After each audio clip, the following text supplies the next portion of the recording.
I come across hundreds of dentists and I ask them, do you have an Instagram? And they say no. Yeah, so do I. I've actually got a friend who's a dentist right now, and I said, why don't you set up your Who's Instagram? this friend? Often they don't want to share their work, because everyone's very critical. It's the judgment. The judgment. Very true. And often it's being uncomfortable, in front of camera. And the fact is, no matter what anyone says, platforms such as social media, they give you that platform to reach more people and therefore have a bigger impact. There's a particular flavour where you are the product. And that's what a lot of people suffer with, which you two don't. And what you're saying there about why not all dentists set up their accounts, because we are the worst critique. We worry about so much what other people think about us, and it's detrimental to our success.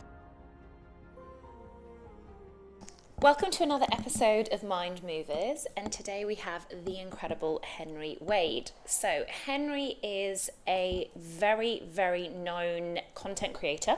I actually met Henry. I didn't meet him. This is a funny story. When I first split up with my first boyfriend, I went to fitness first. It was a bit of a rough gym in Clapham, and I used to see Henry and his twin working out there all the time. And interestingly, I looked at you both and I was like, you just had presence. I just felt like you both were going to do really well. I didn't even know what you had done. And then serendipity has it, we actually ended up meeting later on in life through friends, etc. And I was like, you were the one that was working out at fitness first. And I had seen his content online. Henry's extremely hardworking. He's become very successful in what he does. And interestingly, he transitioned from having, quite a sort of generic career, I'd say, and making it online and really taking a leap of faith against what his family believed, because I know you come from family in Cambridge, and saying like, I'm going to make this work and I'm going to make a career out of content creation. And more recently, he has focused on fitness as well. Fitness has been a massive part of his life, has been doing marathon running, documenting that as well, which we're going to cover. So welcome, Henry. Thank you very much. That was a very nice intro. Yeah, so I really appreciate it. I was like smiling there, like, I haven't had this kind of compliment in a long time. So I really appreciate that. A lot of love for Henry. We've known each other for a while now. So Henry, I want to start from the beginning, as I do with a lot of people. Tell me a little bit about your childhood. I know you grew up in Cambridge, but tell me about like where you come, your background a little bit. Yeah, so for the record, I'm 31 years old now. He keeps saying that like he's old. I'm like, do you know how old I am? Okay, go on. And I'm initially from Cambridge, so I grew up there, and I then moved. I went to Cambridge, been there since all the way to college, then went to university, and then went travelling, and then I moved to London. So I grew up in Cambridge with a family of 4. And I'm an identical twin, and then I've got an older brother and an older sister as well. And then there's me, the youngest one, with mum and dad. So yeah. Amazing. And you worked in nightlife, didn't you? So after was it after or during university? It was actually during. So when I was at uni, that was the first time I separated from my twin brother. I kind of got the chance to build my own identity a bit, and went to university, went to Newcastle, had an amazing time. I'd be honest, I kind of chose university life because I didn't really know what I wanted to do next in my career, so I just chose a standard business and marketing course. And I kind of went because of the nightlife. I watched one episode of Geordie Shore and thought, this will be epic. Like me and Gaz off Geordie Shore are like going to get on. Anyway, I started becoming a club promoter because I thought, you know what, this is a great way to meet people, make friends. And I then did quite well, became a junior manager. And then because I sold so many tickets, I had so many people on my guest list. And then I became a senior manager, so I started essentially running my own nights. And it only took me to like a few years ago to really realise how important that job was for me. Because while everyone was getting placement years at university and going to like all these amazing companies, which I didn't actually get, I tried to, but I couldn't get them.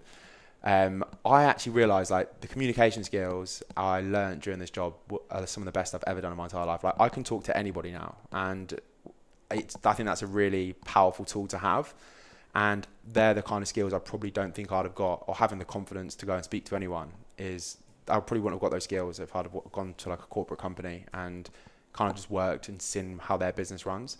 And do you know, that's interesting. I'm gonna interject there because I saw a post. So as I told you, like the majority of people that tune in with me in payment are dentists. Yeah. And a lot of them have been confused because within dentistry, there's loads of courses, right? Because obviously clinical skills is like a big part of our career. So, you learn how to do like crowns and veneers and bonding and Invisalign and all the stuff that, you know about.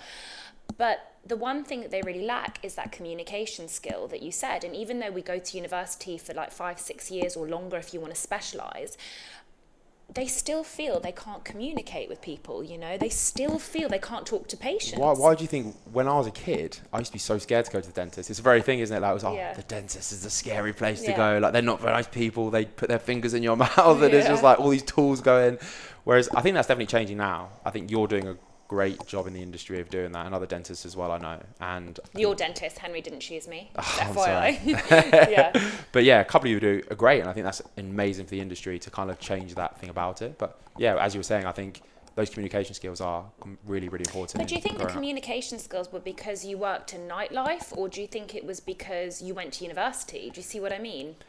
I think it's a little bit of both. Like, when I went to university, as I said before, it was the first time away from my twin, and we were always together. So it was always like, oh, okay, I'll turn up to the party with Will, I'll turn up to school with Will, and we always kind of had each other to bounce off of.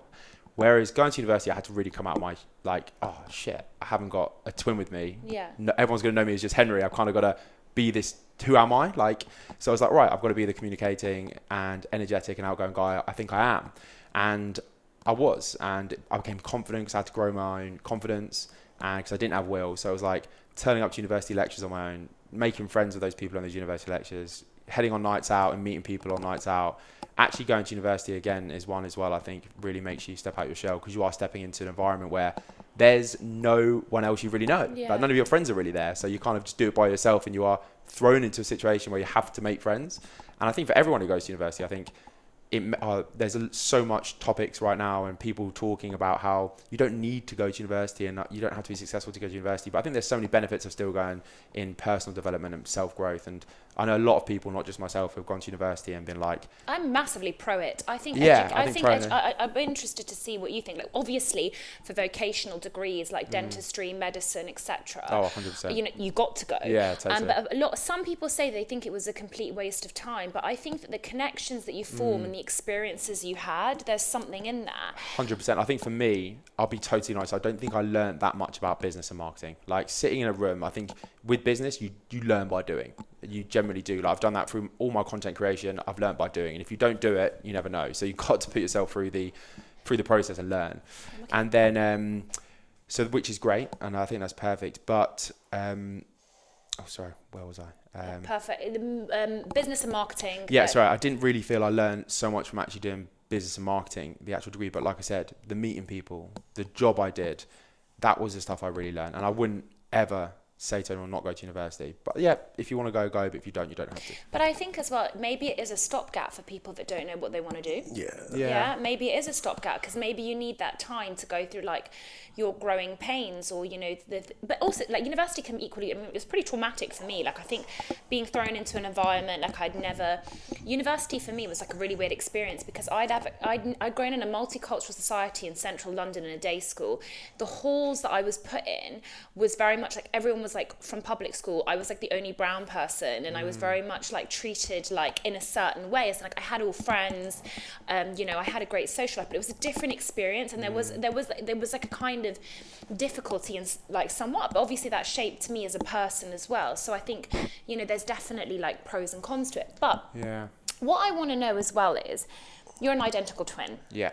Right. And I don't know if you know, like, I'm really interested, either one of you, about studies, because being an identical twin, is that difficult, like in terms of like identity? You remember there was a documentary, I don't know if you've seen it, either one of you, where there was triplets. Yeah, that was separate. Yeah. Amazing. Called? I can't remember. 3 identical strangers. I haven't actually seen it, but I've heard it's amazing. It's amazing. So, yeah. but basically, my therapist keeps telling me to watch it. So it's really amazing, because those triplets were separated at birth. It has a dark turn in the end, because it was a social experiment by someone that kept doing these experiments, and when they got reunited it was all great, and then there was a huge problem with like identity crisis, etc. Do you think that like biologically there is something about being a twin, a triplet, or whatever, you know, and how it affects who you are and who you believe you are, and like whether you have that sense of like being oneself? Oh, such a good question, because no one will ever know, unless they're an identical twin, what it's physically like to be an identical twin, right? Yeah. And growing up, Will and I always had this thing about us where we weren't really known as Henry or Will. It was always the Wade twins. Oh, it's the two twins. And in school, if one of us did something right, or most most of the time, if one of us did something wrong, then it always threw back on the other person. So if Will got told off in a class, that teacher's instantly going to categorize him as being naughty, and then they're going to think I'm naughty as well because we come in pairs, right? Yeah. Very normal. We push down the pram together. Oh, those two look so sweet. Do you know what I mean? It's never like, one of you or whatever. And then, as I said earlier, the only time we really got to find ourselves as our own identity was when we went to university. But the funny thing is, we're building our own identity and becoming ourselves. What was funny was we still did the exact same thing. So he did a business course. We both began our first year working at Nando's. So did he, so did I. And then we left Nando's, both became club promoters, both got promoted to junior manager. Really? And then it was weird because those two companies, we became like top of those companies, both knew each other as well. Yeah. So it was like, we tried to become ourselves, but then we kind of have our self-identity, but we kind of forged back into it. And then went traveling together. We got home from traveling, went to London. We both had similar kind of jobs to begin with whilst we were becoming creators. And then we realized we're probably better off together. I think the thing with being twins is you're very competitive growing up. Like Will and I both wanted to always be the winning one, whether it be grades or 100-meter races or whatever we did, or sports. And it would always be like, I want to beat Will, but I want him to come second by like 5, just a bit. But I don't want him to beat me. Yeah. And it was every race, every run, every football team wanted to get picked first, but over him or be the captain or whatever. But the older we got, we started to really compete, and it made us get to who we were. Like we did really well in sports and achievements and academics. We weren't so bad either. However, we realized instead of like keep battling and competing, collaborating with each other is so much more beneficial. And that's when we started to grow like our Instagram and TikTok following by actually being together. Because don't get me wrong, it's cool being a white male in today's industry. However, there are so many other tall white males doing what I do in fitness and fashion. So what can make you really stand out from the crowd? For me, I'm very fortunate to have an identical twin. So, and it's great. And we are best friends. Like I've heard horror stories of twins having like hating each other, whereas Will and I, we get on so well. Don't get me wrong, we bicker like 13-year-old boys still, which is very family, but we're definitely learning to navigate that a lot better. And I think that's so important. I think we always will in our entire lives, because I never talk to Carmen how I sometimes talk to Will, and it sometimes takes me to realize, like, if he leaves something in the sink, I'll go, Will, clean it up. Whereas if Carmen did that, my girlfriend, I'll be like, I'll just grab it and put it in the dishwasher. Yeah. But because he's my brother, I feel like I need to tell him. However, I've like now started to realize, I look at that and go, is this worth picking a fight for? No, it's not. Pick it up, put it in the dishwasher. Like, if I wouldn't talk to him like that, my girlfriend like that, why should I talk to him like that? Just because he's my brother, I shouldn't. Yeah. And so it's a head game, because like I said, I've known him my entire life. I've been in the womb with him. Like, we are so close. But can I ask you something? Do you know if biologically there's any studies to show, like, whether, like, you can ever fully be, like, separate or separated? Like, is there any studies around twins? You might not know this. I don't know. Do you know? Well, I thought, all this stuff about gut microbiome. Yeah. Yes. And the guy was saying that his research interest was twins, because twins end up getting different diseases. And his question was, why do twins get different diseases if they're genetically the same, environmentally very similar? Well, I've got something for you there. Like, my brother has this really bad eye condition called keratoconus. I think that's right. Maybe I've pronounced it wrong. So if anyone on here knows that, please pronounce it for me correctly. Keratitis. Similar, but I'm not sure. But it basically means his eyes, the pupils are shaped, I think, like footballs instead of rugby balls, or the other way around. I can't remember which one it is. Uh-huh.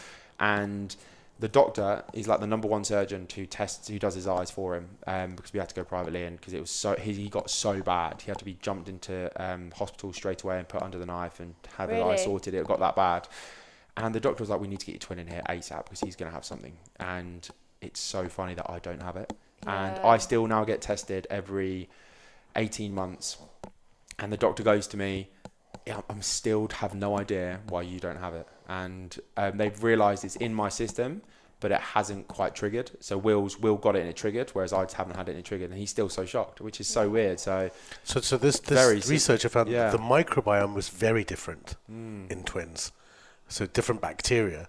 And so he was saying, well, that's where he could see the effect of different bacteria on people when you look at the effect of different bacteria on twins. Because the one thing that's very different in the measurements between twins is the bacteria that lives in their gut. Yeah, maybe. But I think there's so many studies now coming up about gut and how it's one of the main factors controlling everything. Yeah. And that's become only in the last real year. So it'll be interesting to see what the studies. We've talked as well. You've had a lot of stuff with your gut, we kind of had that conversation and a lot around that with mental health, which I want to go into. 100%. But before we actually delve into that, so I just want to know, how did you rise? I know you might think Rhona didn't say this, but how did you rise to TikTok and Instagram fame? And how did you make that transition? Because a lot of people want to know that. They want to know how to make a living out of just being a content creator. So in America, the number one most wanted job now apparently is like a YouTuber, TikToker, Instagrammer. Really? Like an influencer. People want to be. For kids, For kids, Were your kids too? Not my kids, but kids in general. Yeah, your kids are probably all right. I think the thing is, people see this lavish life we all post about. Like, you get the free products, you get paid to work with these amazing brands. Your life is sorted, almost you get free dinners and you think it's all glamorous, and don't get me wrong, it can be at times, but there is a very stressful side to it that I think a lot of people don't show. But we'll move on to that. But the question you initially asked was, how did I rise to stardom, essentially, as you said. So back in when I was traveling the world, because obviously TikTok came after Instagram, so this is our Instagram story. We were traveling Australia and all the world, and are you working in nightlife still then? No, this is we packed our bags, came backpackers. Yeah. And this is when Facebook was big, Instagram was kind of just coming up, and it was like Twitter, everyone's on Twitter promoting the news, whatever. And we basically got to Australia after doing Cambodia, Thailand, all the Southeast Asia countries, and honestly, we were just alcoholics. All we did was drink booze, get pissed, and not really see these countries for what they were. And we got to Australia, and Will and I were in such bad physical shape. We were weighty, and I was like, what the hell? I went for a run and almost puked. And I've never been like this before. I've just been drinking for 6 months, and I had one night off in 6 months, because all me and my mates were doing was just getting pissed in Thailand, whatever. Yeah. And don't get me wrong, it was amazing. Still had the best time ever. I'll never change that experience. But I got to Australia, and Will and I, we suddenly went from being in the worst shape ever to being so obsessed with fitness and got into the best shape of our lives. We were so lean, 4% body fat. We're walking down the Aussie beach. These fitness trainers who've been on the front of Men's Health were telling us we're too lean, we need to put on some weight. And we're going, no, not lean enough. I'm sure we all wanted the six-pack of dreams, which we thought we didn't have yet, but we did, looking back. Yeah. And we were like, right, let's start documenting some fitness and doing these twin workout things. And we had a page, the Wade Twins, then we had our own personal Instagram as well. And we then left Australia, we started traveling back. And instead of seeing the world being alcoholics again, we thought, let's really be normal, do it well, get up for sunrises, do yogas, do runs on the beach or whatever, and see this place for the real beauty it is. And you don't always have to be pissed, essentially, on the booze. So we picked up a camera in Japan, picked up a little Canon in Australia, and we started documenting our journey, just selfies. We didn't have a clue how to use this equipment, and I was YouTubing how to use Lightroom and Photoshop and change colours and stuff, and I was making everything over-saturated. And we started documenting and doing all these things. And what was quite funny at the time was all our friends were commenting on our photos, being like, LOL, this is a joke. We started a website as well called thewaydtwins.com, and where we wanted to write blogs on our travels, and everyone was I was getting emails. I remember the first ever email I got through it was, you're a joke, from a fake account, being like, you're never going to make it. This is the biggest laughing thing I've ever heard. Yeah. And I wish I still had the screenshot of that, but obviously I was so embarrassed at the time. I was like, am I doing the wrong thing? And it makes you really question whether you're doing the right thing. But luckily I had Will to fall back on. He was when he had a bad day, I was there to pick him up and go, no, don't worry, let's keep going. When I had a bad day, it was the opposite. He was the one picking me up, which was great. So we started documenting our journey, and we got back to London, Cambridge, where we lived, and we had about maybe 11,000 followers by this time. And I remember we were ordering these clothes because we had cool wardrobes at home. We really wanted to get back into our main fashion. Yeah. And we were taking photos in our back garden, and we were like, oh, what are we doing? This is a waste of time. We need to be in London.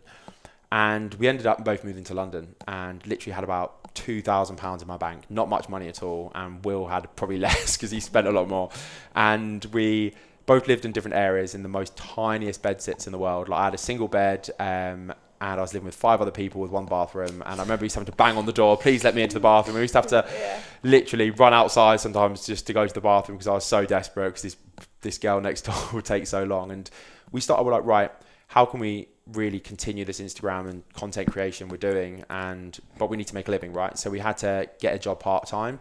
he worked for an events company and I worked for a startup company with a drinks company, and we're both working 5 days a week. And I was like, right, still need to create content. So every day we would like essentially go for a meeting, and that meeting would be like, Will would go for a meeting with some drinks brand or whatever, and I'll go for a meeting with like Tesco's, they're one of my clients, and I really would just be sneaking my camera out and going to meet Will and shooting around London. Yeah. And then also we'll do it in the evenings, we'll do it on the weekends all the time, and we were like, right. So we kept shooting content, and whilst this was happening in the evenings, there was always events on, H&M, Top Man, All Saints, or whatever these events and fashion brands would be. And we were like, right, we want to work with these brands, but how can we get put in the face of them? And we were networking with other creators at this time, finding out how London works and what their experiences of, or if we wanted to collaborate with them and shoot content with them. And we'll get sent all these events, but we weren't invited to them. So we would just be like, should we just turn up and see what happens? Because what's the worst that's going to happen to us? We're just going to get a no.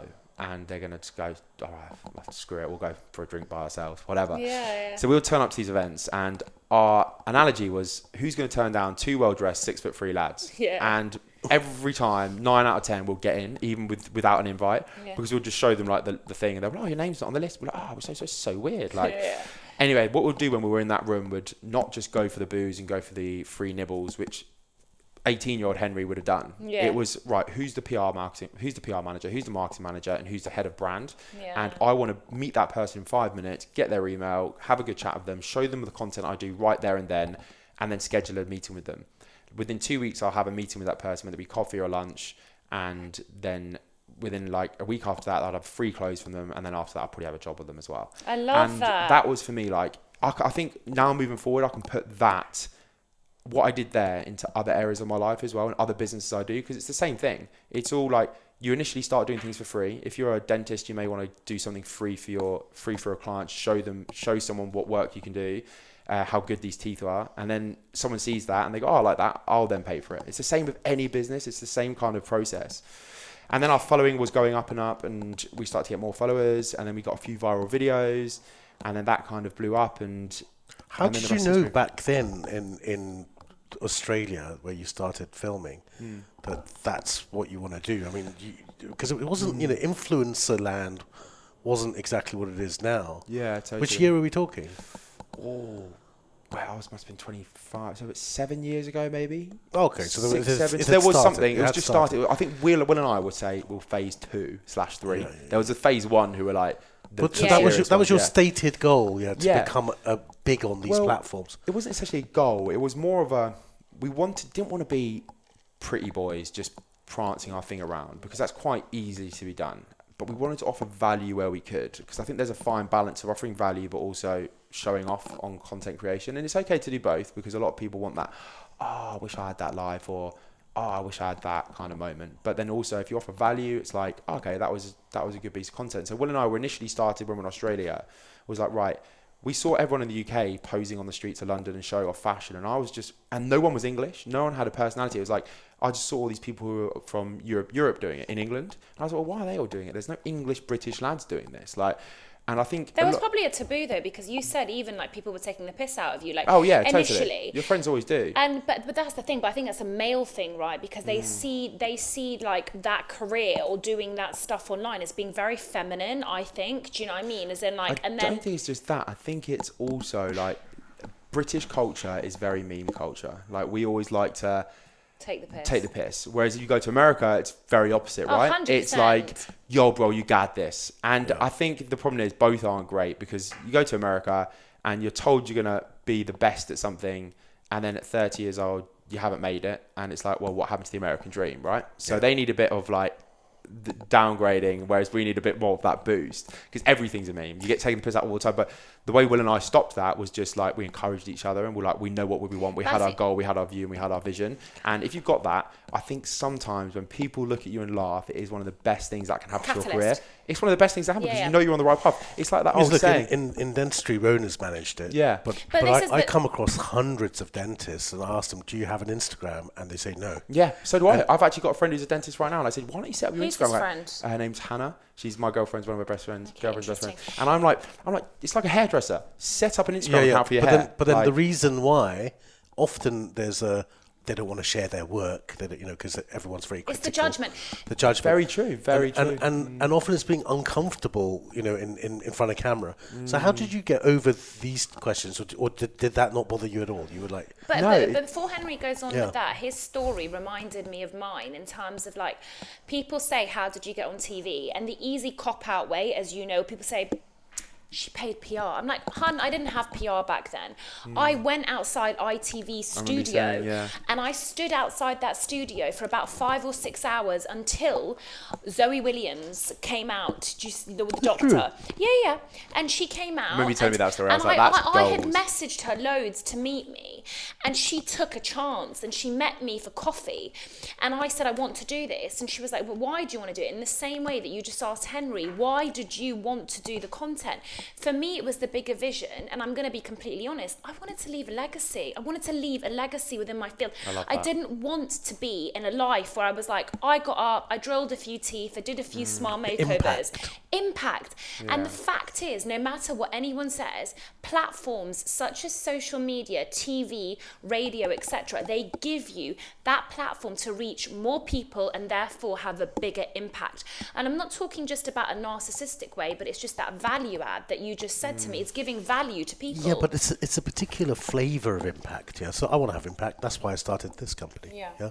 But it's a particular flavour where you are the product, and that's what a lot of people suffer with, which you two don't. So what you said there about offering value is so difficult in the world I live in, I think, because there are times where I'll create a piece of content and I'll sit there and I'll go, I really like it, but where's the value there? And I'll show a friend it, or I'll show you it, and they'll go, but it's so entertaining. That's the value. And I'm like, is it? But is it? Like, yeah. And I'm like, is it? Like, should I not be doing, I go to the gym all the time, 5 best ways to grow your chest as a male or something, because there's value there, but may not be entertaining. But there's education, but there's entertainment. But there's both difference. For value. Well, yeah, there you go. But I sometimes struggle to see that, because I think we're always critiques our own work. And what you're saying there about why not all dentists set up their accounts, because we are the worst critique. Like, you have a spot on your chin, who sees it? You. Does anyone else see it? No.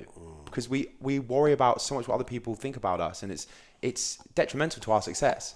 But validation is a form of addiction, right? And I'm going to go out there because everyone's like, what's your addiction, Rhona? You don't drink, you don't take drugs, you don't, and I'll tell you right now, I'm going to say it to the world, my addiction is validation. So I do get a dopamine hit when I get approval online on something. If a video does well, I'm like, that's done well. Yeah. Great. I have a great day. Comments, you look good. I love this. Your work looks great, right? Because that is my... I thought you didn't like it when someone said you look good because I'm not Trustpilot or something. No, I said you don't need to leave a review. Here we go. I said you don't need to leave a review. I mean, ever since I heard you say that, I don't tell you if you look good anymore. I said to him, I said when people give you, well, this is the thing, right? Because on the one hand, and I'm sure Henry can relate to me, right? On the one, like I'm saying, when people give negative views, I'm like, I don't need your opinion. I'm not, what's the one for the travel agents, the reviews? You know what I'm talking about? TripAdvisor. TripAdvisor. I was like, I'm not TripAdvisor. I didn't ask you for a review. Do you see what I mean? Yeah. But that would be like, if you get some kind of comment. No, someone would be like, you look much better with brown hair. Like, I don't like your copper hair. Do you know what I mean? Of course, it's an opinion. But then, like, at the same time, if people are like, you look great, it validates the decision I've made. We love that. That's why. Why do we go out? Why do we get a new haircut? Why do we go to do our teeth? Why do we dress up well? Validation. I thought you didn't want it in either direction. Shower me the compliments. So you look great. What was interesting, what you said there about validation, and you want validation, is something that I've realised about myself is wanting to impress. So when I was a kid, growing up, Will and I were always in trouble. We were the naughty kids at school, and we always wanted to impress our mum and dad every time something bad happened. So, give you an example, and I've got these childhood memories in me distilled, and it's probably why they've shaped me to who I am today, because I remember being told by when I was in year 2 or year 3, my head teacher said, you don't know the difference between right and wrong. And she told that to my parents in front of me, and she said, my mum and dad were distraught, not knowing as a kid, I didn't know the difference between right or wrong, whatever. Came to year 6, and the woman told my mum and dad, I was so sorry about making that comment. You're 2 boys are the politest I've ever met, and things like that. And so we changed her perspective, but we've always wanted to impress. So growing up, I've always wanted to impress. So when I run a marathon, I want to get a good time because I want to impress people watching me. When the content I create, I want to get loads of likes. I want people to be impressed. So now, growing up, I always wanted to impress my mum and dad. I was predicted E's and F's and GCSEs. I got A, B's and C's. Mm-hmm. And that for me was like, told you, mum and dad. I knew I wasn't going to get those E and F's predicted. So there's my proof. I've impressed them by doing that. Got into a great university, impressed them by doing that. Got a good degree, impressed them by doing that. Set myself up a business and doing what I do in London, and managed to bring my mum down to do a fragrance profiling with some of the best high-end profiles where she gets to pick out a £200 bottle, so I'm going to buy for her. That for me is impressing my family. And so now, instead of impressing my family all the time, I feel I need to do it to my followers, to impress them with good content, and that's something to do with the validation thing. Yeah. And it's not a bad thing. It's just, I want to impress. How can I do it for me instead of do it for others? Sometimes it can be okay to do it for yourself. Well, carrying on from that now, let's be real, right? There's a dark side to social media, and you have, your career right now is very much with your face, your body, at the forefront. Has your mental health taken a turn since you have exposed yourself on social media, or do you ever worry about certain things being online? I think it's such a good question because, as I said earlier to you guys, this is the number one job people want to do in their, like now as kids. They look up to social media influencers more than they look up to actors and celebrities. They look up to influencers because we see so much of their life. But what you don't see is always the bad parts, or and a lot of people are doing it better now. A lot more people are showing you the struggles they do have in this industry, because there are so many. Social media doesn't sleep. Like sometimes as a dentist or as a corporate person, you can close the laptop at 5 o'clock. It's another day tomorrow, right? Social media is 24 hours. Like, it does not sleep 7 days a week, 365 days a year. And I am trying to put out content. And if I don't put out for 6-7 days, I'm forgotten about. Like, guaranteed, like, if your favorite influencer deleted their account tomorrow, you may for a second go, oh, that sucks. But you'll find another one within three days or 2 minutes. Yeah. It's just like, it's like Kobe Bryant, one of the best basketball players in the world. Unfortunately, he died. But there will be other best players in the world. Basketball will still live on. It's the same as me, as my job. It will still live on if I don't create content. But I need to keep creating because that's my job and my work. And if I stop, then I'm not going to be at the money or anything. So it's like, or grow my brand.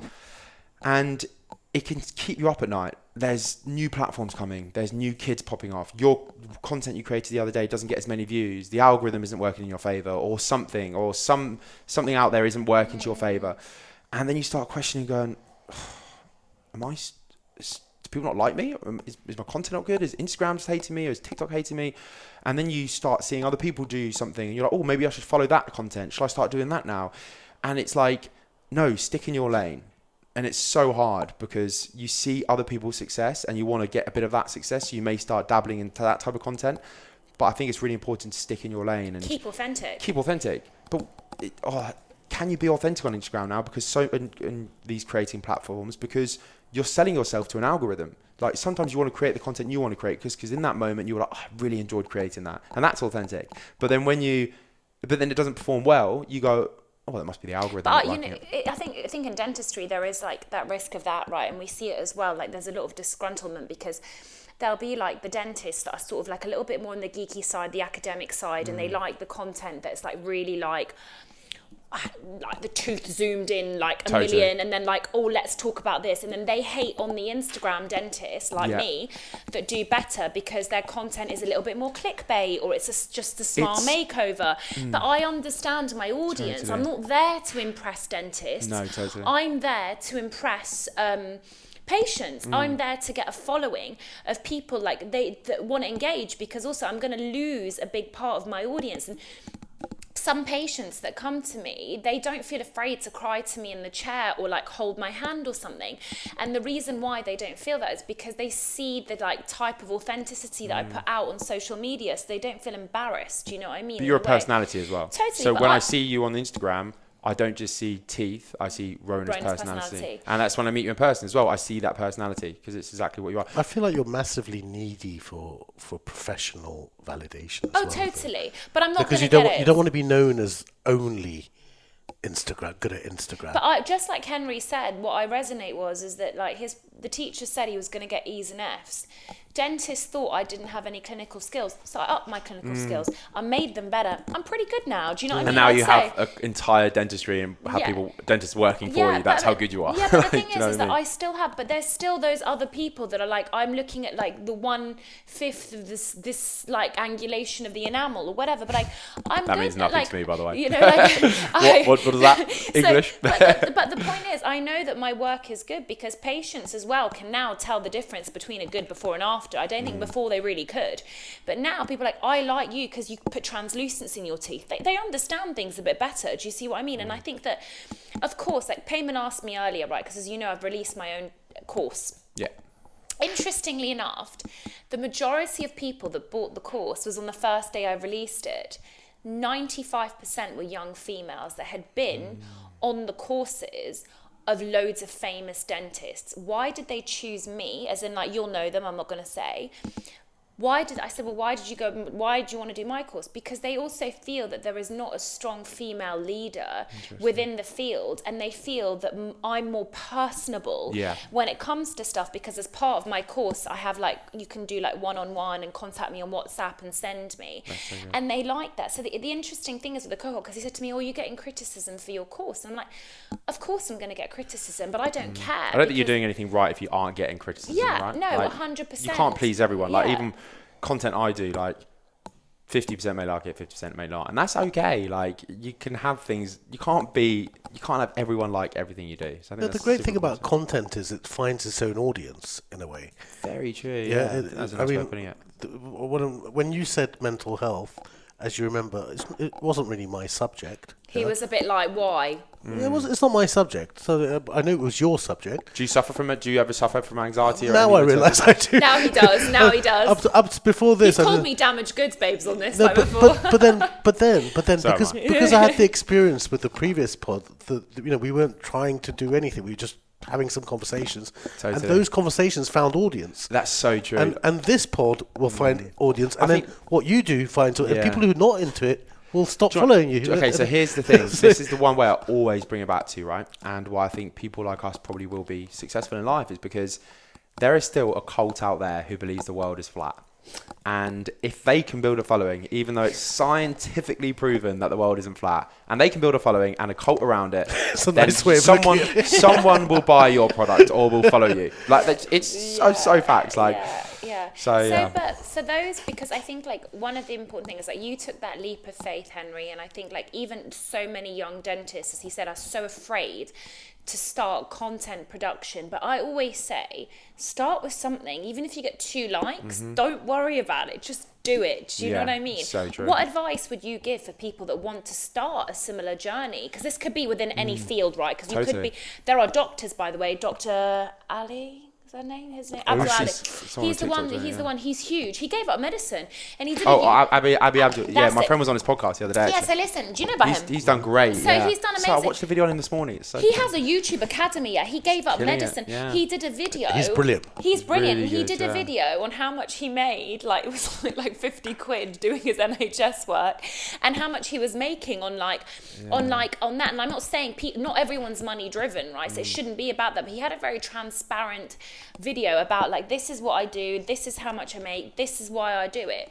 But for those that want to start that sort of journey, question number 1 is, what would you say is the most important thing to start? How do you start it? Second question is, do you have to have a certain amount of mental resilience to do it? Okay, number 1, I'd definitely say be okay with being shit. And what I mean by that is, you have to start off being shit, because your first 100 posts will be shit. Like, your first 200 may be shit, and you may get no likes, but you have to be consistent. Like, you may not be successful by being consistent, but there is 100% fact and chance you won't be successful if you're not consistent, right? Which is so true. So you may have the risk of not being successful if you don't try it, but you're never going to know if you aren't. So you just got to make sure you keep going. And my dad says this saying all the time, and we did it when I had exams, was if you throw enough shit at the blanket, eventually some of it's going to stick. Yeah. And some of it will. So you've got to keep going, and then you learn from it. Every post you do, every podcast you do, you learn a little bit more about it. And it may take you 1,000 podcasts before you suddenly get that curve of success and it goes up, right? But then if you quit at 999, you'd have never known. And it's like that photo, someone digging for the gold, and then he stops at the very end when he would have been there. So yeah, I think consistency is 100% key. Like, always be consistent. And what about mental resilience? Do you think you need Again, it? I think you definitely need it, because you're going to get no likes at the beginning. You're going to get no listens on your podcast. You're going to get no views on your YouTube channel. And then you're saying to yourself, oh, I'm putting all this work in. I'm doing all these camera angles. I'm doing this, and I'm getting nothing back from it. And you have to have that resilience to keep pushing on. It's almost self-belief. Like, if you don't have that self-belief in yourself, then how are you going to push forward and convince the world that they should watch your stuff? And if you have that self-belief, then you just got to keep going and going and going. And I think that'll push you on. So now you've got this audience that's engaged with you. What are the steps to monetizing that? Okay, so there's a lot of ways you can monetize on social media, and that it depends what platform you're on. So number one is brand deals. So it's good to do the content you do should align with the brands you want to work with. So for example, I'm massively into my health and fitness. I'm never going to go work with McDonald's, because unless they wanted me to promote some sort of healthy thing, then maybe that would be right. However, 90% of the time, Their salads have more calories than the burgers, just saying. All right, there you go. Yeah. Maybe they do, but I'm not going to hold a burger and be like the new quarter pounder, even if they pay 10 grand, because it's probably not really worth it. Maybe it is to some people, but everyone's got their price. No, so you've got to align yourself with those certain brands. I think you can also get paid from, like Rhona's doing, courses. It's a great way. And then you can set up other things like plans. You've got a website, you can set up fitness brand. If you're fitness courses, you're in fashion, you can set up your own clothing brand. Product endorsement. Yeah. So do you have someone who represents you? I have a manager, and that manager kind of deals with all my logistics and deals with all the brands I work with, and can also get me brand work as well. And they've been great. They're lovely people, and I've been with them for 3 or 4 years. And yeah, so me and my twin are with the same manager. And then there's different ways of making money on different platforms. Like TikTok actually have a marketplace and a creator thing where if your video blows up, you can get some money. It's very small, but YouTube's even better. YouTube has a platform where if you create for that brand, that you can get thousands of pounds if your video goes off, because the YouTube algorithm's great. Like, your videos you remake money. So your video, if you make a video if you're going veganuary, it's always big veganuary, right? If you make a video 5 recipes to make in veganuary, which are cheap, let's say that video will be big from January, and you made it, say, 2019, but it'll also, if it's gone well in the algorithm, it'll pick back up the next year, because people will be researching again veganuary recipes. 2020, 2021. So that video could kill it 7 years later. So yeah, so there's a lot of ways to make to monetize it. Yeah. I'm going to ask you something. I like to be controversial, right? Oh, here we go. So you were talking about platforms, right? And platforms that control the livelihood. As you know, like what's your view on censorship, right? Because also you think about a case like with the recent news of like Russell Brand at the moment with what's going on and the allegations, YouTube have pulled him, right? They've actually stopped. And YouTube was his biggest source of income, okay? So he's now saying, because Rumble's the new platform where they don't allow any censorship, right? Yep. Do you believe, so first of all, do you ever get scared? I mean, you're not, obviously, Henry, I know you're not a controversial / immoral person or like whatever. Do you ever get worried that you're going to get cancelled online or not really? And secondly, do you believe that censorship is a good thing or not? Do you censor yourself when you're talking? Yeah. Do you feel like, I'm going to actually like... I'm not going to say that. I'm not going to say that, yeah. Listen, I think the world we're in now, if you are so straight line and boring, your content isn't ever going to get... You've got to be left or right. Polarising. You have to be. Like, look at Piers Morgan. But you've got to be very careful about what you say, because if you aren't educated in that topic enough and you say something which is one thing or the other, then it's more likely you're going to get cancelled. Like, the reason why James Smith does it so well and Piers Morgan does it so well is because they're so good with words and they're educated on the topics they talk about. So they're less likely to get cancelled. Whereas if it was someone like me and... let's take an example. It's the politics and you vote Labour over Conservative or vice versa. And you document, I voted Conservative because of this. But do I really know that much about politics? No. But if I made my opinion about it, that I've voted on Conservative, then people are probably going to go, well, you're right, you've clearly uneducated. And that's the thing. I only ever would be commenting on something if I'm well educated on the topic. It's the same with all the... I can't remember what it was now, somewhere in one of these Middle East countries where the women couldn't wear their mask. France, no, France. They couldn't wear the burqa. Or something like that. I can't remember what it was, but these women couldn't wear it. And people, if I were to make, because people were DMing me going, why aren't you commenting on this? And I'm going, it's got nothing to do with me because I don't know this industry. I don't know it until I've done my education on it, and I now know to talk about it. Then I'm okay to make a comment, whether it be this or this. But people on their podcasts, and I watch it all the time, or on their Instagram stories or whatever, they'll make a comment about something, and I'm like, bro, just don't even. And I stay out of it. I got told about something like this. This is really interesting. So this is a little insight, because you were like, what were you getting told about? I get asked quite a lot to go on national television to make comments about like the NHS crisis. I worked on the NHS for 10 years, okay? So I paid my dues, like as in I worked really hard. I left in 2020 for like health reasons. Up to 2020, I was doing NHS work. Yeah. Now, so basically there's like a meme account on Instagram, which does really well. It's a dental meme account run by young dental boys. And basically, they said that so it's the opposite of what you were saying.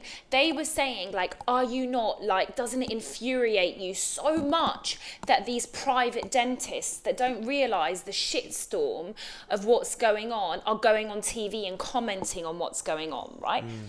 I got sent it by a few people because they were like, I think this is targeted at you. And I was like, listen, I don't care, because at the end of the day, if they want to go out and speak about it, go out. There is freedom of speech. If you want to talk about it on your social media, do. True. Why do news channels approach me? Because I'm vocal about stuff, because I'm the one that's out there saying, I left because I was depressed and suicidal working on the NHS. And I stood up to Jeremy Kyle, who was basically saying dentists are greedy and that's why they leave the NHS. You know, I'm putting myself in that position. How does he know? He doesn't work in the NHS. Yeah, exactly. But the thing is that after that interview, he was like, I can see your point. Now, I found it really weird because I was like, they can say all they want and they can troll and whatever, but what they were saying is the opposite to you. They were saying, because I'm not in it, whereas, you know, you're the people that are saying to you, that you can't win, do you know what I mean? Because they're saying, why aren't you commenting, you know? So I mean, the thing is, no matter what you do in this world, there's going to be controversy. Like, there's this girl the other day actually posted a photo in her lingerie in a public street, and it was my first initial thoughts were, it's a sick photo. Yeah. Whereas the comments under it were, had to unfollow because of this, and I'm like, what is wrong with the world? Like, and my older brother's actually a teacher, and the things he has to now do about child safety and security is so different to what we had in our lives back in school, where the teacher could probably hit us still and it'll be okay. But now it's all so different, and it's like, you do one thing wrong in any industry or make one comment about something and you're more likely to be cancelled. I saw a thing, it was like a picture of Kate Moss in the 90s with Calvin Klein next to her. They were taking a photo and his hand was like on her ass or something. Just above her ass. Yeah. And the comments that came in, who's the creepy guy with the octopus hands? Octopus. Calvin Klein, a gay guy, number one. Calvin Klein, he probably designed that very dress, and his hands have been all over, like, to fix that thing. And you know, the notion that, you know, maybe the person watching it was offended or had maybe something had happened to that person. Okay, right? Here's another one. It could have happened. Yeah. Someone might have put their hand inappropriately on that person. That doesn't mean that was going on in that photo, of course. Like, it's just that pictures tell 1,000 words, right? Yeah. Everyone's got their own opinion about it. But so here's another. When I went to Dubai during the pandemic, and right now people watching go, "Oh, you went to Dubai during the pandemic," but the facts are, I went when it was okay to go, but I started posting photos when I was out there when we went back into lockdown. So I left on, like, I don't know, 23rd or 26th or 7th thing from Cambridge, which essentially was like a tier 2 leveled, whatever it was, which was legal for me to fly. And because I booked this months ago, by the way, and I made that vocal, booked Dubai back in November, and I made it on my social media, booked Dubai, buzzing to get out there for Christmas, New Year. And so it was legal for me to book. We had no lockdown. We're all okay. And then Boris suddenly announced, bam, this day, certain tiers, certain people. Yeah, a long time ago. So I went to Dubai. But again, it was fine. I was flying from Cambridge. I was allowed to leave, so on. And got to the airport, got to Dubai fine. And then I started posting content, me on a beach. Nothing like drinking booze, partying, which a lot of some influencers were. It was just, again, clean content, show my outfits, whatever. And I just got the biggest backlash on my photos being like, how dare you escape the country, all this. And I was like, if you've been following me for a long time, you'd have seen that on my post. Like, I booked this months ago and I left legally. Like, so I've done nothing wrong. Like, I wasn't the one jumping out of my bed and doing it on January 3rd and sneaking to Dubai and suddenly appearing on a beach. I booked this months ago.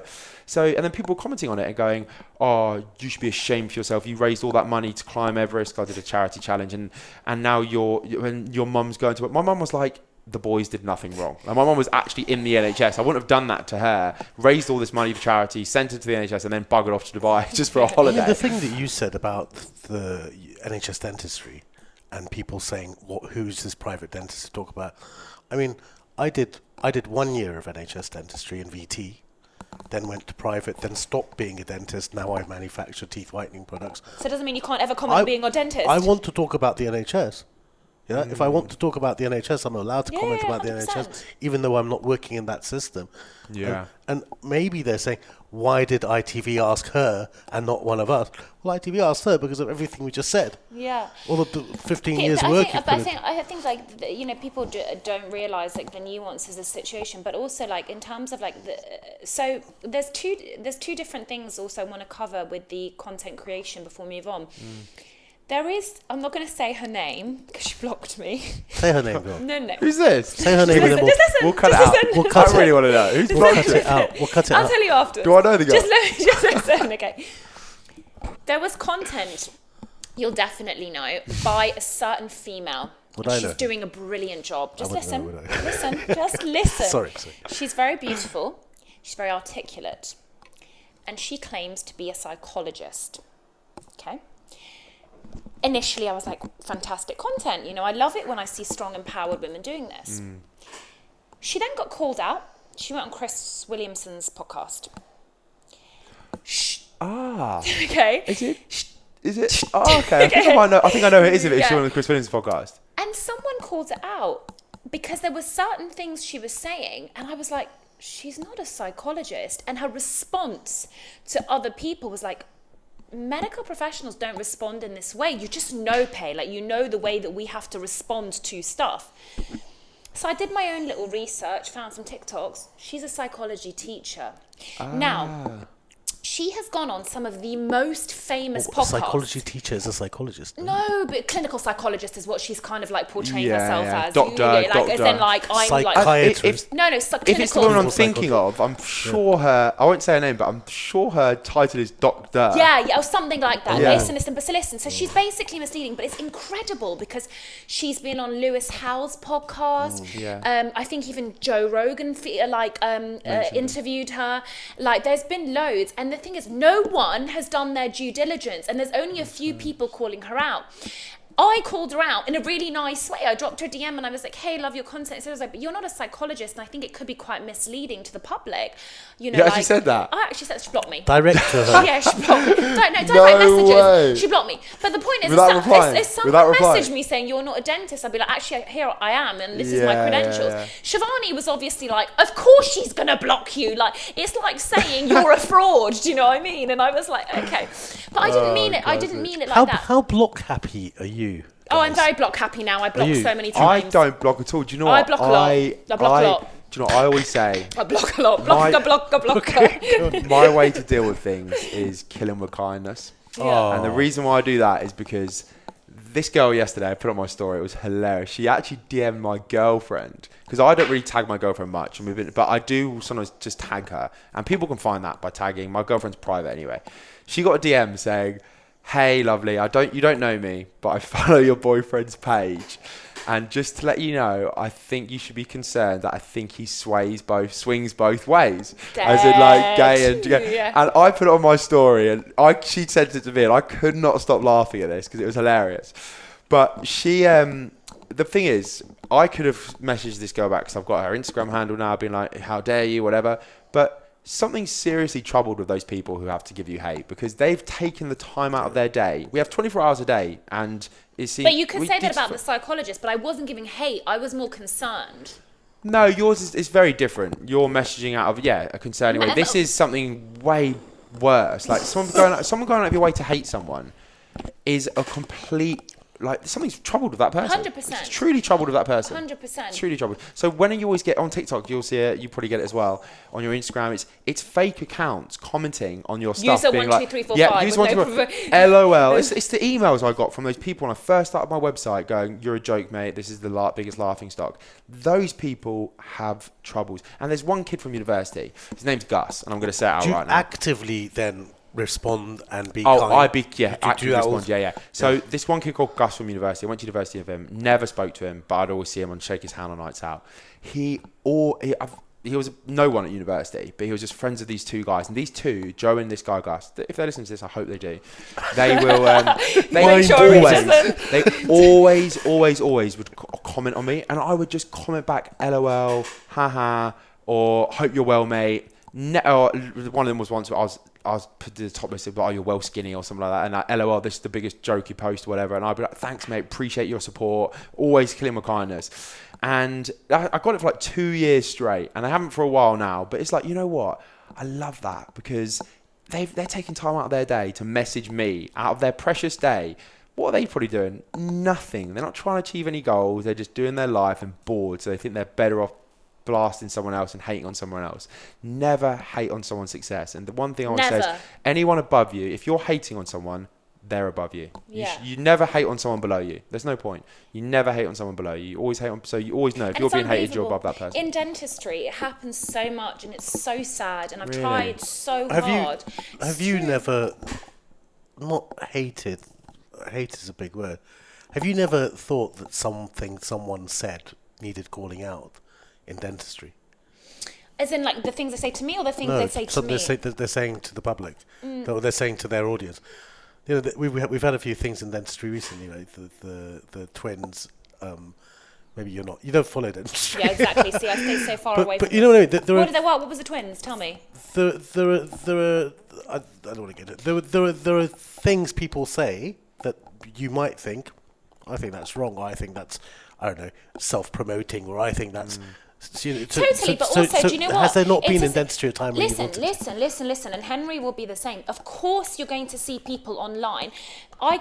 In your industry, but nutrition and stuff. But listen, but the thing is, like, okay, for example, the reason why the psychology thing triggered me is because I genuinely believe if you're going to give medical advice, you need, like you said, people should comment things that they're on an expert. There is nothing wrong with being a psychology teacher. Just say you're a teacher. Do you see what I mean? But misleading people and people that are going to look up to you. So I do have a problem with people like saying that. However, maybe I shouldn't have, but I was like for me, like psychology and psychiatry and psychotherapy is so important. Okay, well, what about fitness? Do you have to be a PT to essentially give personal training advice? No, but I know so many people in unreal shape. But the thing is, but it's also about transparency. It's about, like, I have a lot of experience. I am giving you advice based on my experience. Do you see what I mean? You know? So I think that, like, it's just the but you're not going to lie about being a PT. No, do you know what I mean? That's the thing. I actually went and got my PT license just because I sometimes couldn't be bothered. Sometimes I'll get people commenting to me being like, "You're not even a PT, bro." And then you're like, "Actually, I am." Well, actually, now I actually do have the level 3 qualification, and I'm trained to do this if I wanted to. So you know what, I can talk about it, even though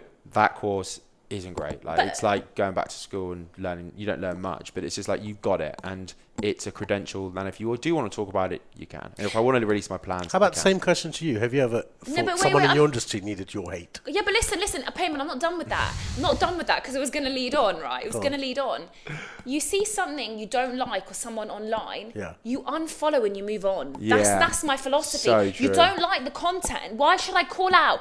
If someone doesn't like, Henry, I don't like these fashion stuff. I don't like the fact that you're talking about running and you're not doing 1 million marathons. I don't like the fact that you're giving this advice and you don't work completely in fitness. Just unfollow Henry. Yeah, just unfollow me. So true. Why? Like, why do people want to hate so much? I just don't get it. There are nuances to that as well. Well, here's what I did, and it made me really realise this. When I was probably 13, I remember Twitter was huge and X Factor was on, and I used to go onto my Twitter and I would slate the contestants. I'd be like, "You have the world's worst voice at Frankie Kokoza," and I only realised. But no, listen, this was 13-year-old immature Henry, 13-year-old right? trying to get something. Yeah, trying to get something back. You never know. But and I didn't realise how badly this can affect people's mental health until it started happening to me. So back as a kid, I was like slating these famous people. If they'd had a rubbish football game, I'd comment. Look, you go to a football match, everyone swears at the players, right? Because they don't get it. And you'll see tweets, and if someone's missed a penalty or whatever, and your club's missed it, you'll get hate from seeing so much hate. So think about how much that impacts that player. Like, we all have the same minds and brains, and we all are so similar, really. Like, it's gonna affect you. Like, and people are probably told by their managers, people stay off social, stay off Twitter. But sometimes you're just on it, and it's natural that you may read that comment about you or something, and you're like, it's always the one bad thing, one bad comment that stays in you as well. It's not the good ones. Yeah, you could get, you were amazing tonight, mate, well done, or you were great at singing tonight, or you played really well. But that one bad one, can't believe you missed that penalty. You're dead to our team. It's going to stay with you for so long. And it's so traumatic. It's the same in social media. And it taught me massively, like, if you're not going to say something nice, don't even bother saying it at all. And it's so simple to say, and it's harder for people to do, especially at young kids and stuff like that. And you do get that hate on TikTok all the time because it's such a Gen Z platform, and you get hate all the time. But you just gotta. For me now, it's like kill them with kindness and just whatever. Like, they're not my friends. I'm not worried about them because they're not my. I don't see them every day. I'm not going to see that person. I'm just worried about what my friends think of me, what my family think of me, and am I being a good person to my girlfriend or my brother or my mum and dad? That's what you should really be caring about, not about what user 101 thinks. Do you know what I mean? Like, that's the least of the worries. In this journey where you've come from just making some content and then getting really successful at it, and then brand deals and modeling and all that, what was the darkest? Yeah, I was just about to ask, what was your darkest moment? Yeah.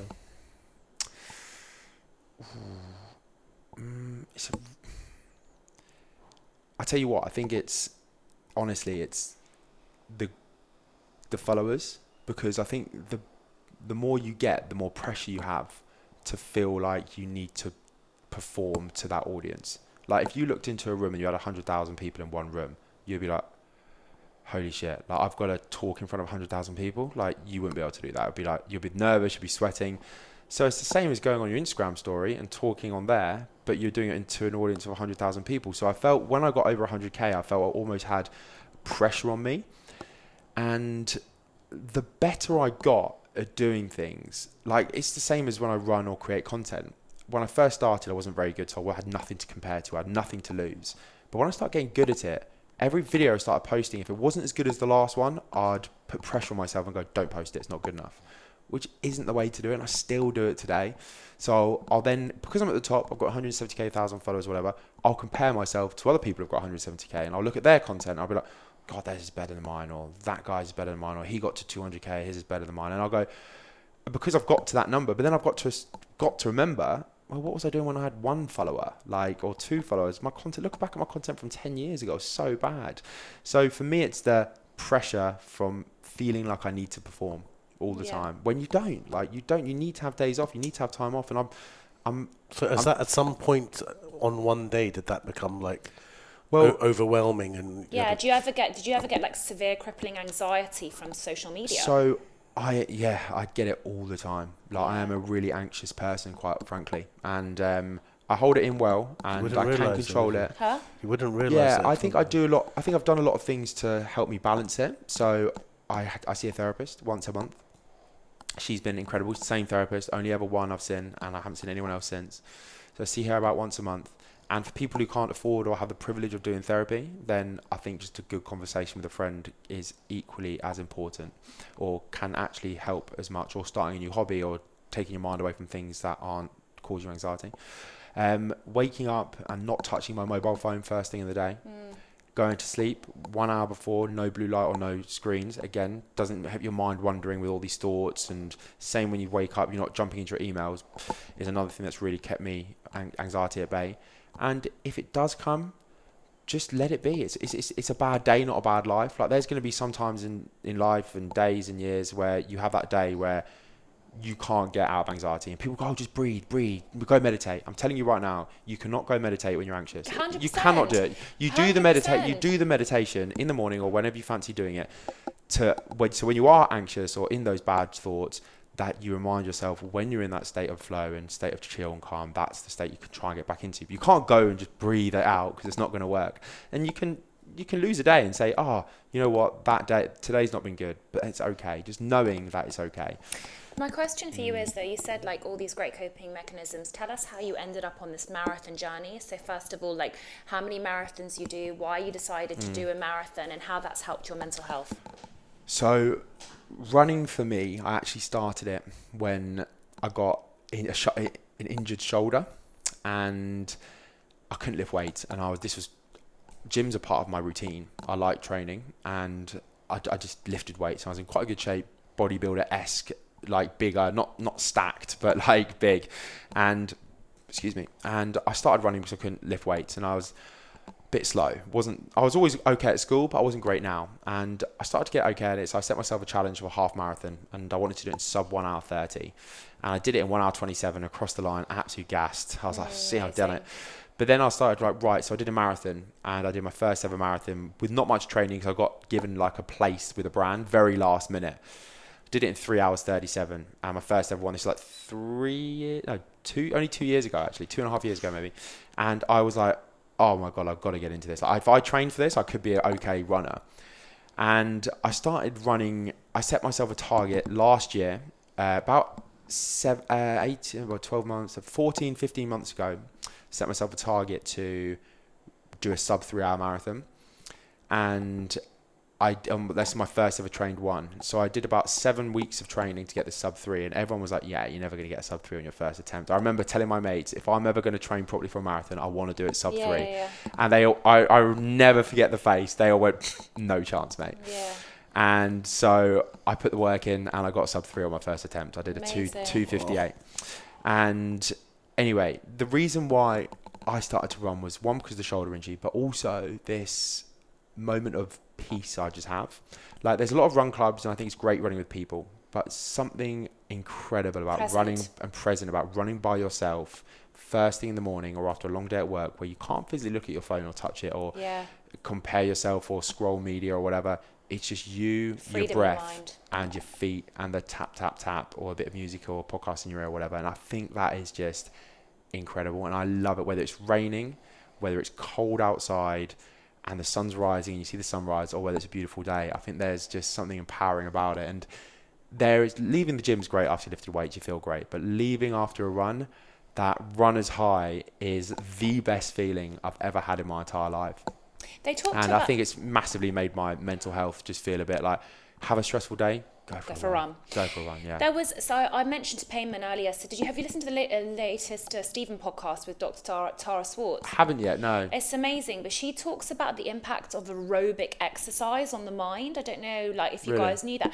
Not weightlifting. So first of all, she talks about different studies. So with weightlifting, with people that lift heavy, even if they didn't lift, just thinking about it, they had muscle growth. Yeah, that's I've heard about that. Apparently, if you picture yourself in the gym and think about yourself lifting weights, they do say you can, something like psychological empowering about that. Weird. Yeah, I think it's like a placebo though. I think it is. But she talks about the effect of aerobic and actually causing, I think it is neurogenesis. So we were talking about this earlier, how you can get increased neurons. And with aerobic exercise in particular, you have more of that impact of neurogenesis, where you can get an increase of your neurons. And then if you go for have a break from running and then you run again, it can do that even more. So there's a huge benefit. People overlook cardio because they're don't do cardio. And I think that's actually really, because we're not talking about just physique. Why? The most toxic thing that's happened with exercise is that we've completely related it to physical and aesthetic goals. 100%. When actually it has huge, because I know people that aren't in great shape and are amazing at sports. So let's talk about, for me, this is when I got into a really unhealthy place of fitness. It was when I got to Australia, as I told you guys earlier, and I got into the best shape of my life. I was 4% body fat. Me and my brother, we were counting all our calories. We only really lifted weights, and that, because if you lift weights, it will aesthetically get you into the place you want to be. 100% facts. You are growing each specific muscle, lifting each specific muscle to grow to a way you want it to, and you will look the best. That's just fact. But I got so unhealthy with it. It was beyond belief. Every time I go out for food, I would probably eat chicken salad, dressing on the side, nothing else because I was worried about the calories. And I knew that I was light calories. I would barely drink because I was in Australia. I wouldn't drink. I'd do nothing. I was so boring. All I wanted to do was go to the gym. And the girls upstairs used to come downstairs. This is how bad it got. The girls upstairs who lived above us would come down and go, do you guys want to go out tonight? And me and my brother would go, oh, we can't. We've got something on tomorrow. Got to go to working tomorrow, unfortunately, when really we had sushi dinner that we wanted to save because it was our calories. And it can get so caught up in your mind. And it actually makes you have a bit of an eating disorder. So for me, it was like, every time I had a burger, I'd be thinking about the calories. So I actually completely stopped counting calories. And what I do now, I think it's not bad to go through it because once you go through it, you understand what you've done. You've learned about it, right? And now, like, I've got such good balance between running, fitness, eating, aesthetics, drinking, it all. But I think you need to go through the bad times in this journey to learn it. And you won't learn it by someone telling you on YouTube. Yeah, you can tell it, but you'll be like, I don't get it until you go through it.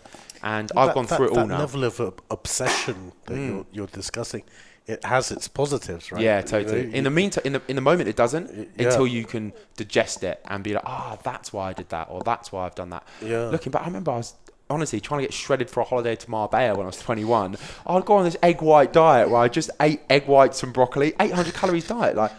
So I wanted to have abs. That is so unhealthy. What am I thinking? Yeah, you don't need that at all. Like, so as well, have you ever tried alternative modes of therapy to help your mental health? Like, we've had a few people on this podcast talk about like plant medicines and other things like that. Like, what's your view on that? Yeah, so I actually I've dabbled a little bit in psychedelics, and now it's quite a taboo thing to really talk about or discuss because there's not been a lot of like science-based evidence now there about is, it. especially I think with you're right. mushrooms. There's more coming out. So yeah, psilocybin, they're going to be using it for depression, well, MDMA. They are in certain, but it's how our body reacts to it, right? Like if you drink alcohol for the first time, you don't know how you're going to react to it. And 90% of people are probably going to be sick or drink too much, and it's going to make you have a bad headache. So you learn from that experience. And it's the same with psychedelics. You don't know how your body's going to cope with it or what your mind's going to do. So you get a bit panicky maybe until you understand what it does to you. So the first time I went on it, it was in a controlled environment. And I think that's the best thing to do with any drug or anything you do. You should be in a controlled environment. And that's why in America now, in like Texas or Houston or Austin, it's like the psychedelic mecca of the world. And they do it all under controlled people. So you have like therapists doing it for you. So I was going through a bit of a rough patch and I was a bit anxious, worried about what's my next path. I didn't have a girlfriend at this time. I felt a bit lonely, and in London, you can probably know, it can be a very lonely place. And I was like, screw it, I'm going to go on this retreat. My friend Louis, who you know on this podcast, he was like, mate, come, you got nothing to lose. I was like, you're right, nothing to lose. Turned up, and I went on this amazing retreat in Wales, and I knew no one there, went by myself, told my friends all last minute, I'm actually going on this retreat to do psychedelics and do mushrooms. And they were like, you fucking what? And I'm like, I don't even know what I'm doing, but I'm going to do it. I'm all about new experiences, right? And I went on this thing and I sat down. They were like, right, we're going to do a sharing circle. And as soon as a sharing circle started, I was like, what the fuck have I entered into? This is not me. Like, get me out of it. Did it feel woo-woo? It felt a bit woo-woo. And it felt a bit intimidating. Like, why do I need to share my thoughts and feelings? And I did it. And I felt really good. And I was like, this is before I've done any mushrooms, by the way, or any psychedelics. And I was like, wow, isn't it great to just let your thoughts off your chest to strangers? Because we're all doing it. And we're all connected. And we all had similar thoughts. It was like, this girl to the left of me have nothing in common, but the things she was saying, I could completely resonate to. Yeah. And it was like, isn't that funny? Like, we all are so connected in this world. And then the next day, you go to bed, I took off social media, turned my phone off, left it in the car, didn't touch it for 2 days. So the conversations I'm having are so raw, so real, and amazing. And because I think for me, for one, I get judged quite a lot because I like to dress well, take care of my skin, and like to do fitness and groom myself. Self-care, quite probably too extreme, but anyway, I do. And so a lot of the initial judgment is people think I'm arrogant, and that's okay. I don't mind that. Anyway, I thought it was a really good place for me to actually tell these people about who I truly am and the personality, because actually at the end of the trip, a lot of people were like, oh damn man, I judged you as soon as I walked in. Like, I thought you were just this good looking guy who's at this retreat thinking he's someone else. And I was, no, I'm so sorry about that. And I was like, no, I was so honest that you're like that, because I think we all do it. Like, we judge people walking down the street for having pink hair, and actually they could be the loveliest person or having something. They're just going, they fancy trying something new. And anyway, did these psychedelics, and during the experience, it's very, like, at first I was quite nervous because I've never done this, but I just said to my body and my subconscious and my mind, surrender to this and let it be. Whatever happens, lean into it. Because if you step away from it and lean away from it, you're going to block the drugs out. Because the way I say it is, if you're smashed out of your face, right, and you're boozing with your mates, and your mum texts you saying your dad's in hospital, get home now, you're going to snap and you're going to go, I'm not drunk anymore, I'm sober, I'm alert, I'm focused. So your mind can take you out of certain situations if you want it to. And it's the same with the psychedelics. If you want to be taken out of it, you will. But if you surrender to it and just say, mushrooms, like whatever, do your thing, and it will work really well. So the first hour I'm taking it and I'm like, oh, can I go to the toilet? Should I go to the toilet? I'm not a bit sure. And I was like, just Henry, stop and do what you want to do. And I went to the toilet, came back, went back into this like kind of weird trance, and it takes about a week to really digest what you've seen and done and to really put it into work. And the first time I did it, I've done it twice now, and each one I've had different experiences. But the first was a very special one because I think the other people around me were really since I've done it, have been a real significant part of my life, and they've all been friends now. And there was really interesting people on it. Some were entrepreneurs, some were, I don't know, some were celebrities or whatever, and there were some really cool people there. And I was connected really well with these people. And I think for me, it was like that sharing circle the next day after you've been on it, and everyone again sharing their experiences, was just such an amazing thing to hear. And it was just like such an opening experience.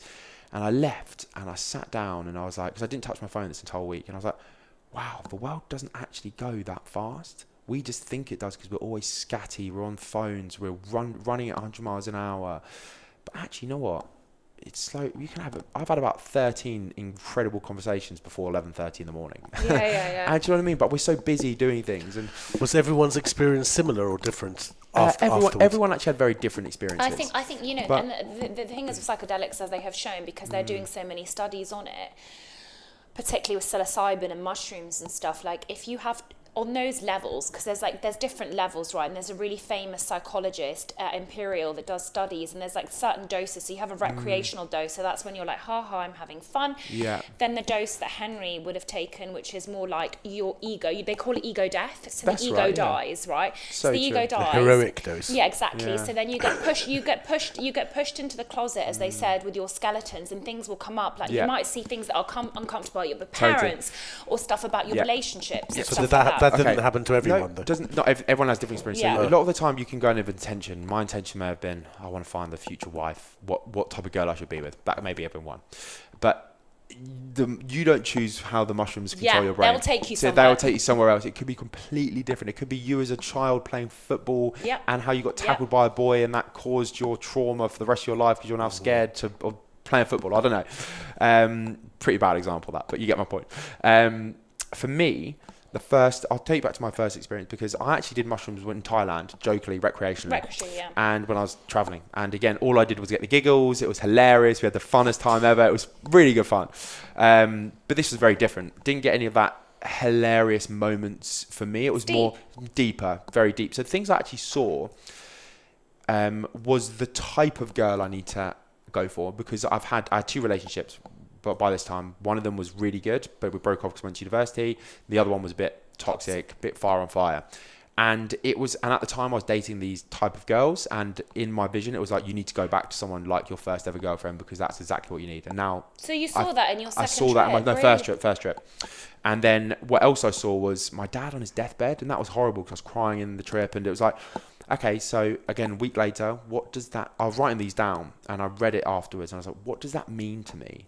And in that moment, that was like, your parents aren't here for a long time. Maybe go and spend more time with them. Maybe that'll make you happy. Maybe that seeing your mum and dad more often is going to make them happy. Your dad was perfectly fine. He's fine. He still is fine. He still is. Okay. But it's just like, maybe that is like... It might be a worry, though. Do you see what I mean? You haven't got many experiences left with your... Say if you see your parents. Say if you've got parents still. And I'm 31. My parents are 67 and 66. Say if I only see them twice a year, and they live till the average age of, say, 75. That's only 29 more times I'll see my mum and dad. It's crazy. Isn't that scary? And then it'll be 28, 27, and that's exactly. So it was like, right, I need to make a more conscious effort to go see them all the time. Not all the time, but more of a conscious effort. Pick up the damn phone and call your mum and dad because they want you to call them. Like my mum's always, oh, you never call me anymore, and I'm like, I do. I promise I do. They put you on that guilt, and you feel so bad. But you should. You know what? It's not hard when you're walking down the street to pick up your groceries or something to go, oh, you know what? I'll give my mum and dad a call because they'll really appreciate. Do you not call your parents every day? All the time, but you know what my mum's like? My mum's like, you never see us. You don't want to hang out with us. And the thing is I'm so like. Death is such a taboo subject, right? As in, like, we don't talk about, we can always see our parents getting older and it's a few little struggles. You know, me and my sister are like, Dad looks a bit old, do you know what I mean? He's looking a bit more frail. He's forgetting things a bit more, do you know? Yeah, same as what me and my brothers do. And the thing is, it is a really scary thing, but it's also like a part of life. Like, we are going to lose our parents. This is one thing I talk about with people of success and doing things as well. It's like, there's only one inevitable thing that's going to happen in this world. We're all going to die. We're all going to die, right? So go do what the fuck you want to do anyway. Like, why are we stopping ourselves from thoughts of what other people think? Yeah. Because, so like, go fucking do it. Like, you want to start that business and all your friends think it's crazy, fuck it. If it doesn't work, you've learned something. Like, go do it. And I'm saying that sometimes for myself because I need you to say it to me, Henry. Yeah. Like, and me and Rhona talk outside this podcast and she goes to me, babe, sometimes I have imposter syndrome. And I'm like, what? You're a successful entrepreneur. You have this amazing parlor business. You have this amazing tooth business. Dentistry business. You've got a podcast. You, in my eyes, are the most successful person I know. Yeah. And then she's like, Henry, I look at you and think your content's amazing. This is amazing. How do you get imposter syndrome? And I'm like, I think we are the worst own thoughts. But we also think people are thinking about us. You know, we over-exaggerate our own importance far too much. There's an amazing woman I found online. Her name's Sarah something, and she's a woman that is in Dubai, and she talks about how she has dealt with stigmas all her life. She's a divorced Middle Eastern woman with 27 tattoos that doesn't cover up, and she was saying that, like, people, especially in the Middle Eastern culture, like where I'm from, have always judged her for things. And then she said that she did like a massive detox because when she lost a lot of people being her authentic self, she lost a lot of people. She goes, but it felt so good because the people that stayed were the people that loved me for who I was authentically. Love that. Do you know what I mean? And then she goes on to say that, like, your brain is like tofu. Be careful what you marinate it in, because if you marinate it in shit like toxicity, it absorbs that. Do you know what I mean? It's like a sponge, right? And, you know, exactly. And I think, like, you know, that is the most important thing. But you're right. We forget that we have one life, and over again, people on their deathbed, as you know, they get asked, what do you regret? You know, and the regret is always doing the things that they wanted to do that they didn't. Living for other people's expectations. But you guys are a bit younger. You get to my age, and you start to regret the things you didn't try. Yeah. But that definitely. Like what? Well, I'm already seeing it already in my products or companies or whatever it was. Many things we haven't tried. Yeah, I think it's so true though, but I always look at it like this, and it's easier to say than it is to do. It's like, money will come and go. Like, just fucking spend it and give it your best shot on whatever you want. Like, because you can go back and make money. That's the Middle Eastern way, by the way. My mum's Lebanese.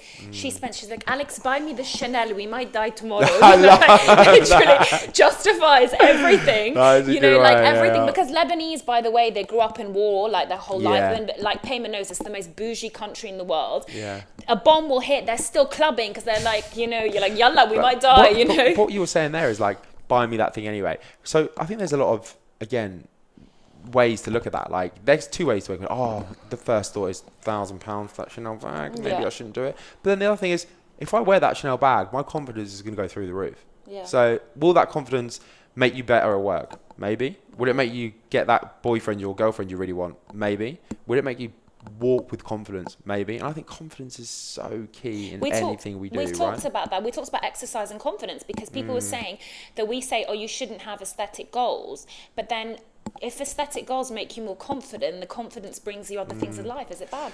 I don't think it's bad, but I do think everyone who starts in the gym probably has some sort of low level of confidence, and they've got some sort of validation they want to have. And I think I do. Anything in the beginning of anything is very difficult. Yeah, maybe. Yeah. I think I was like that as well. Probably. Right. I was a skinny lad at uni and wanted to get all the girls, so I started lifting weights. So when you look back on the journey, what are the high points? What comes to mind when you think of like the moments where you can take real pleasure? So do you know what it was? It was like when I first started this, I was like, one day I'm going to work with this brand and this brand. And the moment I started working with them, it was like, fair play. I've done what I said I was going to do. Which brand was it? One of them was All Saints, and quite cool and Ralph Lauren. And I was like, you know what? Fair play, because I've always wanted to have the email being like, oh, we invite you to this, or you can wear our clothes. And it was like, I remember 18 years old, I bought a All Saints leather jacket. My mum bought me one for my birthday. And I was like, Mum, it's a lot of money, 330 quid. And now, and I'm not saying it's gloating or anything, but it's like, I can contact them and they'll send me one. And it's like great feeling. It's like, you know, I worked for that. And people look at it. That's the thing you work for. That's the big thing. People look at it straight away and go, oh, you got this easy. I'm like, mate, I didn't. Exactly. When people are like, you should get in the TV gig. If it was easy, everyone would do it. Yeah, it's the same people, right, who complain, right? So there's two types of people. There's the person who has the wife, who has the 2 kids, and still manages to work out. And there's the other one who goes, and there's the other person who comments on everyone's post, but you don't have kids. Yeah. And it's the person, but there's still, I guarantee there's someone out there still finding the time to get the work in and do X, Y, and Z, even if they've got kids and a job and everything. Exactly. It's just what you prioritize and what you spend those other little minutes doing that could save you on other certain areas of your life. So what does the future hold for you? Yeah. I think it's a really good question, because for me, the future, I've been doing content creation for a while now, and I'm seeing all the changes and things like that. And I almost feel like I want to pass the baton down to the younger generation in content creation. Don't get me wrong, I still want to do it. And I think it's going to be a part of my brand and what I do to showcase things. But for me, I really want to get my own fashion brand. I've got an idea to implement like running kind of wear in more of a fashion wear, fashion aesthetic, not like Nike, like performance clothing, but cool aesthetic in the running kind of space and fitness space, but also fashion space as well for like holiday wear and stuff. So I'm working on some designs right now for my own fashion brand, and I really want that, because I think it's, for me, is like I love creating content and stuff like that, but I really want to have something which is bigger than my name and grow a brand, and I can impact. Yeah, like I can always, if I see someone wearing my jumper down the street or something and they bought that, I'll be like, fuck yeah. Like, and I get that now. I get people messaging me online. That's a dream lots of people have had, right? Yeah. So, but when now that you've started that process, what are the things about that surprised you or you weren't aware of? I mean, for instance, just for the sake of the argument, you want to make that jacket. Yeah. You got to make that in 7 sizes and 4 colors. Yeah. Suddenly you're talking 28 SKUs of that jacket. Totally. Well, so far what I've learned is like, start small. Like, you can't expect to have a jumper, a t-shirt, a pair of trousers, a pair of shoes off the back of it, right? You have to start small. And again, it's just consistency. Like we talked about earlier, it's starting small and being consistent with it and learning along the way. There's going to be mistakes. I know for a fact it's not going to be all plain sailing, because like you said, everyone would have done it. So it's just, and if it doesn't work, it's okay. But specifically in fashion, what are some things you're starting to learn? Okay, so I got a sample made the other day. Samples can come back really shit, and they're also really expensive to make. You know, and this as you well, think they right? look really good. So I get this jumper and I'm like, not what I thought. And that's 130 quid. And I could have bought a nice jumper for 130 quid, which is, but yeah. So it's things like that. The logo, the branding, the name. So having meaning behind a name is really important. Like I could just slap, I don't know. There must be a reason why you started. What was the reason for you starting Enlightening Smile? Is there a reason behind it? Is there a brand behind it?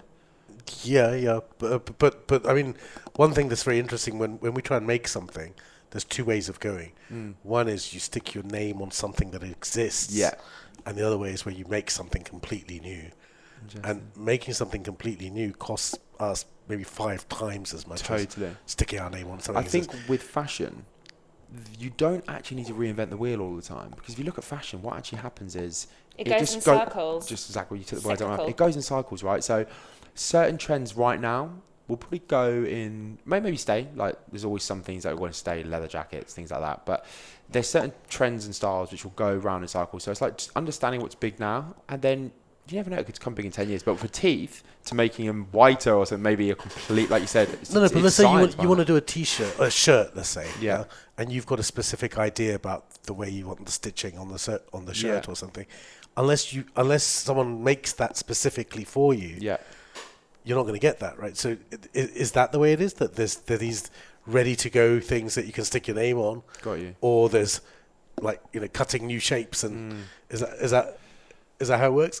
Well, essentially, yeah. Like the manufacturer I'm actually speaking with at the moment, I said to him, "Listen, I want this, this, this," and he's like, "Yeah, we can do that." So there's just certain things people can do. If they can't do it, then you find someone who can. Yeah. And it may take a long time to find someone who can.